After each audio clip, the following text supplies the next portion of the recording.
آج کے رمجھم سیریل میں دیکھیں گے کہ راجویر ہاسپٹل میں ایڈمٹ ہوتا ہے اور جسے دیکھنے بواسا پہنچ جاتی ہیں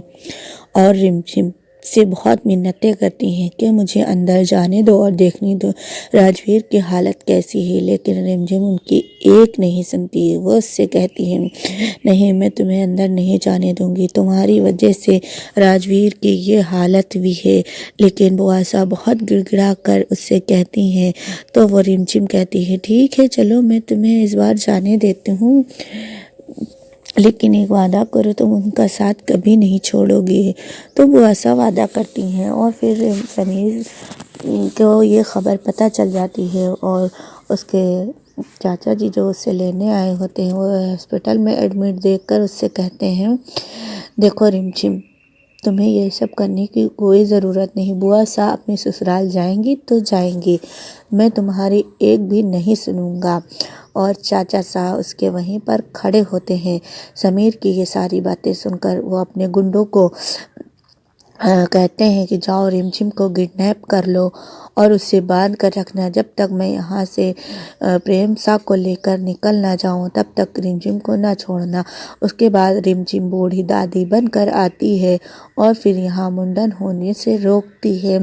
لیکن اس کی چالاکی سے کسی کو بھی بھنک نہیں لگتی کہ یہ بوڑھی دادی رمجھم ہو سکتی ہے۔ رمجھم بڑی ہی چالاکی سے بواسا کو باہر لے جانے کا پلان سوچتی ہے، لیکن اس کا پلان کامیاب تو ہو جاتا ہے۔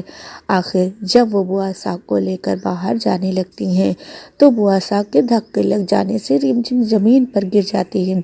اور وہ جھوٹ موٹ کا ناٹک کرنے لگتی ہے۔ تبھی بواسا بھی بھاگنے کی کوشش کرتی ہیں، پھر سب لوگ بوا کو پکڑ لیتے ہیں اور رمجھم جا کر گاڑی میں بیٹھ جاتی ہے انہیں باہر لے جانے کے بہانے، اور پھر ڈرائیور سے کہتی ہے، ڈرائیور اب گاڑی نکالو۔ لیکن ڈرائیور جیسے ہی گاڑی اسٹارٹ کرتا ہے وہاں پر سمیر آ جاتا ہے۔ سمیر کہتا ہے، نہیں، یہ ہمارے گھر کا معاملہ ہے، میں انہیں ہی باہر لے جاؤں گا۔ اب رمجھم سوچ میں پڑ گئی کہ اب کریں تو کیا کریں، لیکن تبھی اس کے محل میں وہ اصلی والی بوڑھی دادی ماں آ جاتی ہیں اور پھر وہ کہتی ہیں،